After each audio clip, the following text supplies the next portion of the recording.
Good morning, this is Houndog Steve wishing you a very pleasant morning. Although it's a little cloudy here. We had a little cold spell, but we've now gone back into the mild. It's raining and the property here is an absolute mud bath. So I'm glad that I did get the container on the property. My wood is loaded and stored and safely dry, so that'll be ready for the move for next year. So I just want to have a bit of a catch up on what's going on. And first things first. I went down to the Bell store. That's the dog sneezing, by the way. I went down to the Bell store because I was having problems with my iPhone. And so my contract was up. They gave me another phone. I got another iPhone. Here it is, right here, the iPhone 11. And I'm so disgusted with this phone. It is unbelievable. It's going back probably on Saturday if I can find the time, and I'm going to get myself a Samsung. Yes, I am going to brand. I never had a problem with my Samsung Android phone. I've had nothing but problems with my iPhone. Okay, I just found out. I couldn't upload any photographs. I couldn't even email out any of the data, any of the photographs. I'm trying to sell the puppies, and of course I need to upload some photographs because 2 people backed out of the puppy deal, so I now have 2 extra puppies. Well, every day that I don't advertise a picture, is a possible loss of a sale. So I'll tell you what happened, and this really, I think this woke me up, and it's why I'm switching to an Android. Okay, so what happened was I forgot my password. Not my passcode to get into the phone, but my password. And so you go to account recovery, press forgot password. You have to fill in your email address. You have to get a message sent to you by email with a code in it. Use that code to actually just get you to the point where it will send off a data recovery. So you do all that. It says data recovery process in process. Okay, so off it goes. 4 days later, I'm still waiting. Every time I open the phone, it asks me to go to settings to finish setting up, to use my password. I click not now, and it'll come up 15 times in a row, and it doesn't matter what you're doing, whether you're taking a picture, whether you're sending an email, whatever it is, it just interrupts it, and you have to keep closing that window until it finally gives up asking you the question. And when I phoned up the Bell guy, I found out that until I get the account recovery back, my whole phone is locked. All the facilities are locked until that point.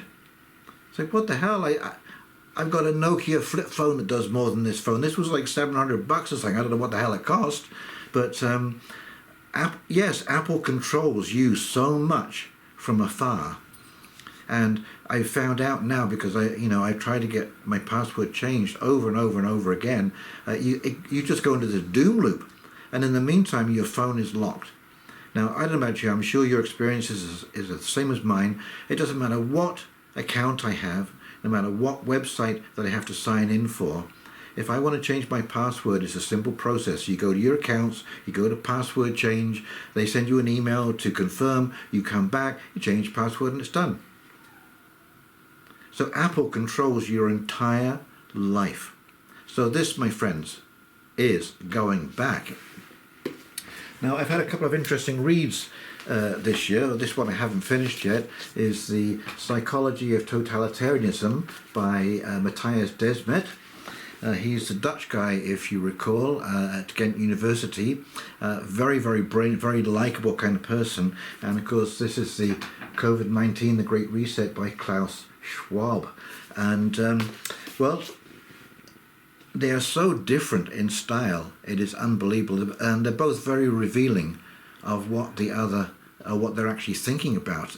It's funny how you can pick up a person's mindset just from the style of writing. So I can tell you, with the Great Reset, Klaus Schwab has never ever forgiven the Americans and the British for winning at World War II. Okay, so this is part of his big motivation. He fully believes that the EU and their bureaucracy should control the world, not America. So secretly, as I said in my last video, my little walk around here, they're all trying to knock the legs out from each other, whilst on the surface pretending to agree with each other. But this is like eating razor blades. It is so crisp and sharp corners. He even says in here that this was the mildest pandemic that we have ever had in the last 500 years or so. And he also admits that the lockdowns did virtually nothing to curb the actual goal of CO2 emissions. So you can see his thinking is we're going to put everything in a box, and then we're going to put all those boxes in a great big box, and we're going to make sure that nothing in that box changes. Although his ideas might seem, broad, okay, and enlightened, futuristic and so on and so forth, they're not. They're new ideas packaged in the old-fashioned way, where you and I will not be allowed to make mistakes. And Mattias Desmet here, a brilliant writer.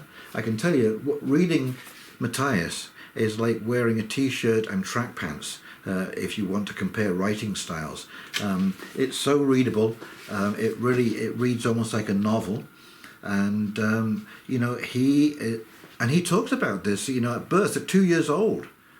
When we learn to recognize ourselves, and we go through the why process with our parents, and our parents sort of reach the point where they can't answer that why.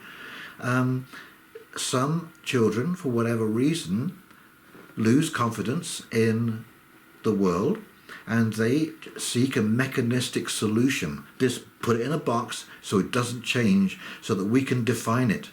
They realize the inadequacy of words, because we need words to describe words. So it's a never-ending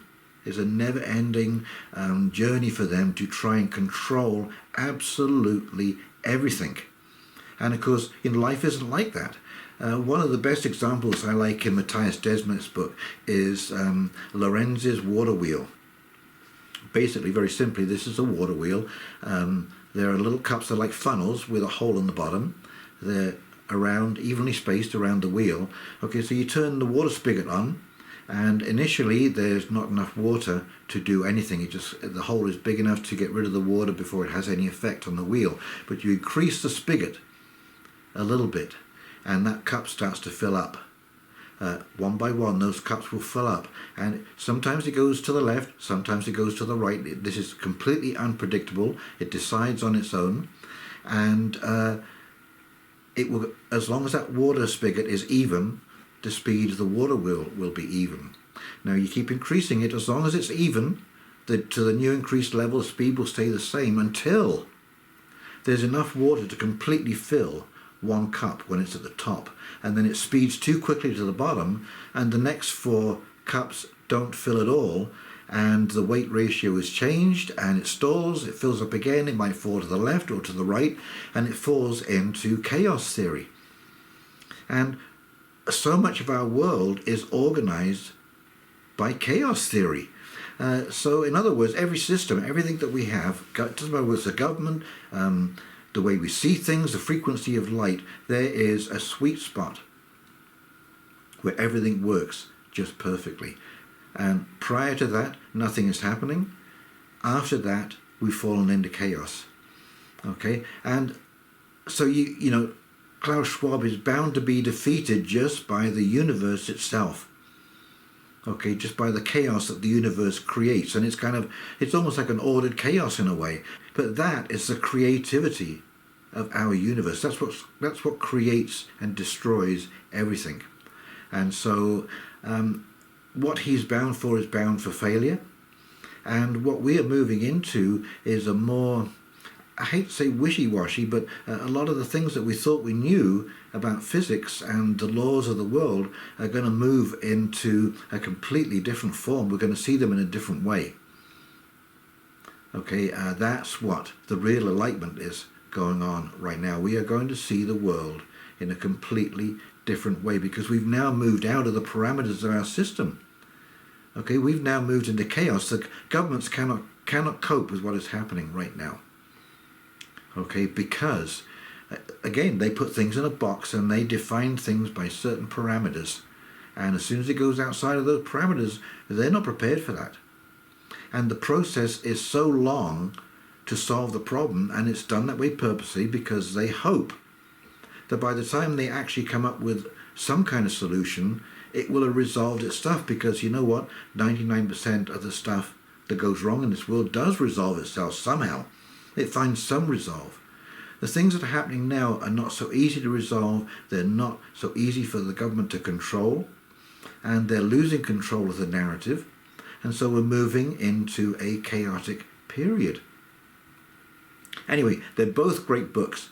Now, the third interesting thing that I'm doing, I'm going to give you a little review here, is The Handmaid's Tale. And it's a dystopian set in the future where the common denominator, again, is the elites have taken over and formed basically a authoritarian society where the few fertile women are turned into handmaids and they go to the elites to be bred. Actually, it's R-A-P-E-E-E. I don't want to say that word on YouTube, but it is so interesting because the story, it's on Amazon Prime. I'm going to give it a little plug. It's really well written. Okay, the characters are excellent. But, you know, you can see what happens when a society starts to eat itself, when it becomes insular. And then you can see people within that society, the conflict that they have within themselves. Interesting enough, the whole situation has come about because the vast majority of women have become infertile. Now, I wonder what's happened just recently that might lead to that situation coming about. What could that be? Okay, so there's the first interesting little parallel that we have. Also, at one point in the series, one of the elite's wives says that they're very proud that because of the austere lifestyle that they have inflicted on the public, they have dropped their carbon footprint by 70%.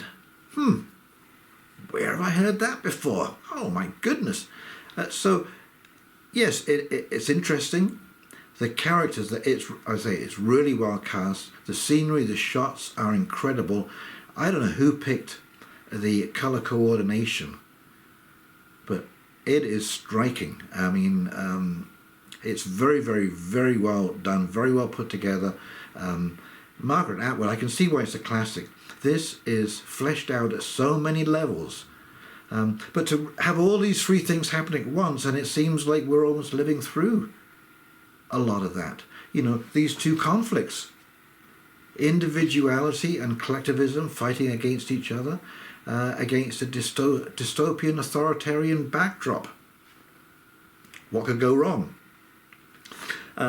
What I am seeing in The Handmaid's Tale, though, if you don't want to get too depressed, is the young woman, the lead actress's name. I can't recall it now, but she plays a wonderful part, and there is actually a lot of hope and the courage of this young woman. You know, she is locked in her bedroom for a week or so, and you know, out of absolute boredom, she starts to lie on the floor in different positions, and she sees a little inscription on the inside of the wardrobe door surround. Okay, and it says, "Don't let the bastards grind you down." Wow, don't let the bastards grind you down. And that's, no matter how bad life is, no matter who it is in charge, that is always an attitude that we should carry around with us, is don't let the bastards grind you down. Try and stay positive, try and stay on top of things. You can always do something, no matter how bad your situation is, you can always do something. Now, in closing, I will say that in this book by Mattias Desmet, he does give us a solution, and that is to not stop talking about it. Don't let this fade from people's memories, and if you can convince people one at a time, because people fall into three categories. Okay, there is 15, 20, 25% hardcore. You're never ever going to change their minds. They're so bought into the narrative. But there is another whopping 30% or so who are just going along to get along. They see the dangers of not agreeing with the narrative.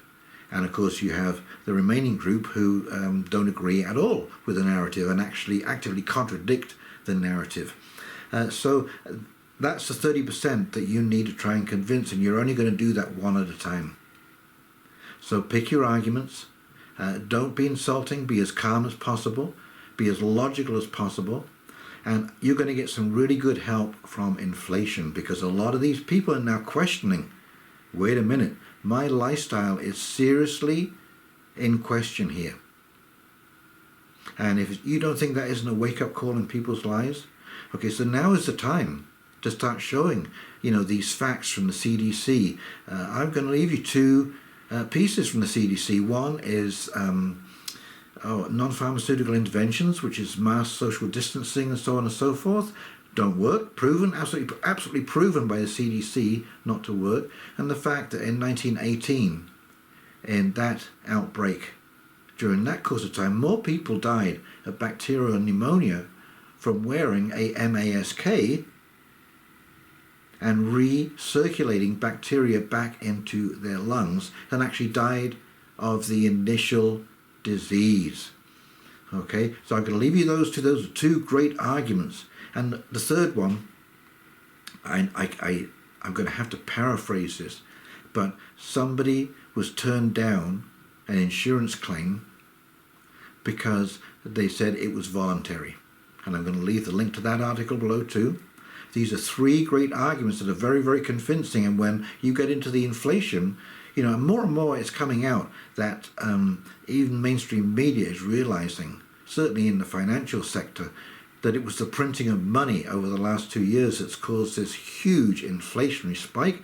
And it's also the supply chain shortages that were caused by the same thing, which is adding to our inflation woes and shortages. And who knows what the knock-on effects will that be. So we need to start talking about this. We need to keep talking about this. You need to be rebutting on Facebook, on Twitter, wherever you can. Take a moment, scroll down through the comments, and when you see a troll, you rebut that troll. Do what they do. That's why they pay people to do this, because it's effective. And we can do that quite easily. I do it all the time. And this is how one of the ways we're going to break the narrative. But we need to continually contradict the narrative.